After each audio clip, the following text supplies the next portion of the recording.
দর্শক আসসালামু আলাইকুম। আমি শহীদুল ইসলাম সজল আমার ক্রিকটক চ্যানেলের পক্ষ থেকে সবাইকে স্বাগত জানাচ্ছি। যে যেখান থেকে আমার এই ভিডিওটা দেখছেন সবাইকে আন্তরিক শুভেচ্ছা এবং অভিনন্দন।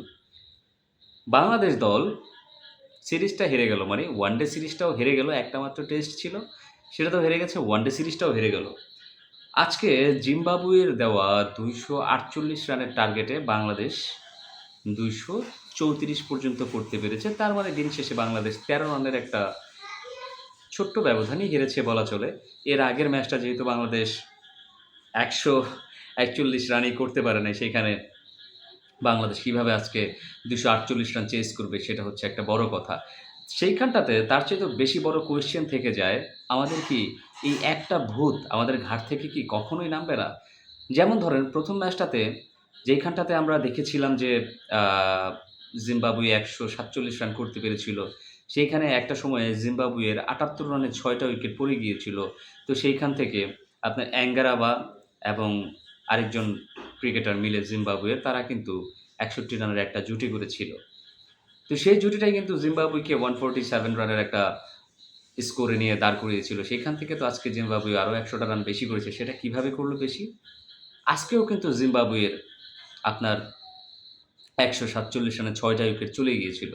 সেইখান থেকে আমরা কিন্তু শেষের দিকে এসে সেই ভূতটাকে আর নামাতে পারি নাই। শেষের দিকে এসেই কিন্তু আমরা আবারও দুর্বল হয়ে গেছি। আবারও কিন্তু জিম্বাবুয়ে ঘুরে দাঁড়িয়েছে এবং আবারও জিম্বাবুয়ের ব্র্যাড ইভান্স বোলার ভুলে গেলে চলবে না ভাই। ২ টা ম্যাচে আমরা জিম্বাবুয়ের বোলারদের কাছে হেরে গেছি। জিম্বাবুয়ের বোলাররাই আমাদেরকে ব্যাক টু ব্যাক ২ টা ম্যাচে হারিয়ে দিয়েছে। আচ্ছা ঠিক আছে, তুমি যাও, আমি আসতেছি। ২ টা ম্যাচে জিম্বাবুয়ের বোলাররাই আল্টিমেটলি আমাদেরকে হারিয়ে দিয়েছে। কেন নয়? দেখেন, ১ম ম্যাচটাতে যেখানে আমরা চাইলেই জিম্বাবুয়েকে হয়তোবা ১২০, ১১০ এর নিচে অল আউট করে দিতে পারতাম কিংবা ১০০ র নিচেও অল আউট করতে পারতাম।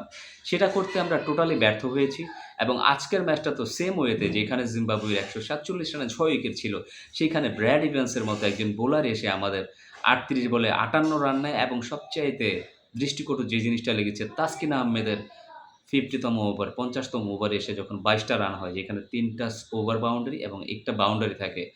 তো আমার কাছে মনে হয় যেন আমরা ম্যাচটাকে ওইখানটাতে হেরে গেছি। লাস্টের ওভারে এসে ২২ টা রান।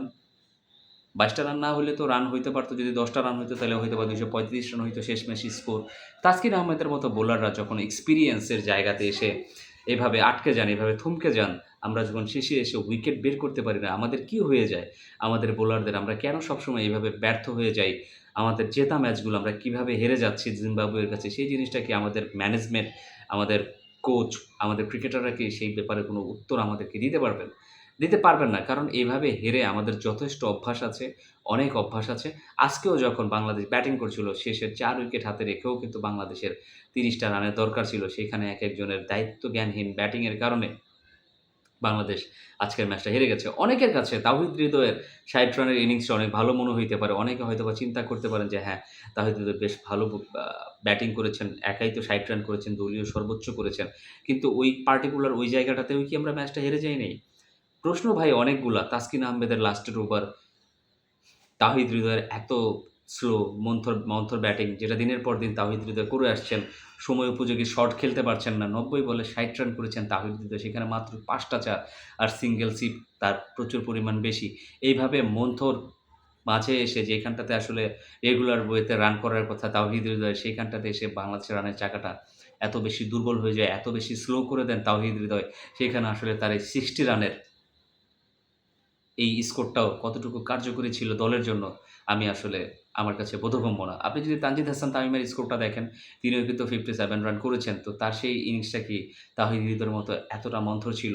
তাওহিদ হৃদয় বাউন্ডারি বের করতে পারেন না, ভালো কথা। বাট এতগুলা বল কি তার ডট খাওয়াটা ওই সময়টাতে এসে কতটুকু যুক্তিযুক্ত? দর্শক, আপনার কি মনে হয় এরকম একটা লেভেলে এসে যদি একজন প্লেয়ার ৫৫, ৫০, ৬০ স্ট্রাইক রেটে ব্যাট করে ওয়ানডের মতো একটা জায়গাতে, সেটা আসলে খুবই দৃষ্টিকটু লাগে আমার কাছে। যেখানে জিম্বাবুয়ের একজন বোলার ৩৮ বলে ৫৮ রান নিলেন, তাসকিন আহমেদের মতো একজন ইনফর্ম বোলারকে পিটায়ে ১ ওভারে ২২ রান নিলেন।